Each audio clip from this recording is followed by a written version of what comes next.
Dopo si andava nel bosco, eravamo ragazzine, e si faceva come Tarzan, si prendeva la liana e correre sul bosco.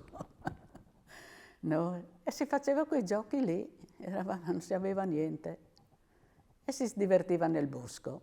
Dopo, quando veniva il ghiaccio, veniva freddo in quella volta, quando ero ragazzina io, e si faceva correre nel ghiaccio, nei fossi.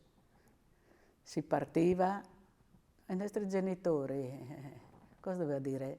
Invece adesso stai attento, in quella volta chi ci diceva stai attento? Si andava via a giocare e boh.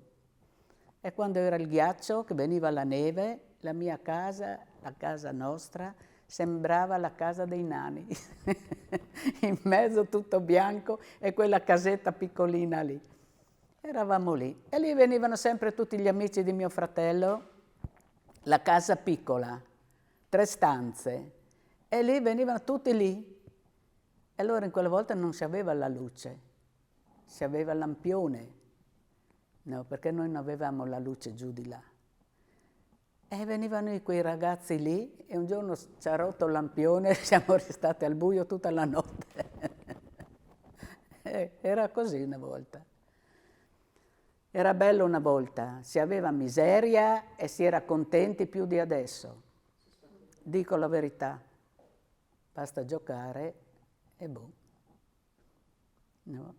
Così era la giornata, quando si veniva a casa di scuola, no? Però si trovava un biglietto dei genitori che quando si veniva a casa di scuola si doveva andare a aiutare un contadino a rarire le erbette, si dicevano altri, no? Con i ginocchi per terra nel coso.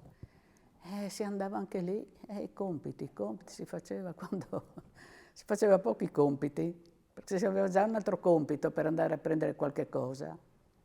E eravamo in tanti e dentro lì non si poteva, si doveva stare fermi e zitti.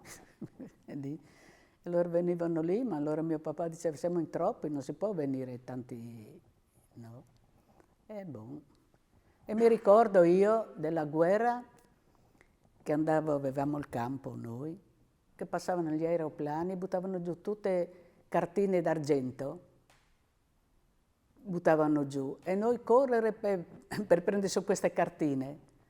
Mi ricordo ancora, avevo 3 anni, e mi ricordo ancora quelle cartine lì.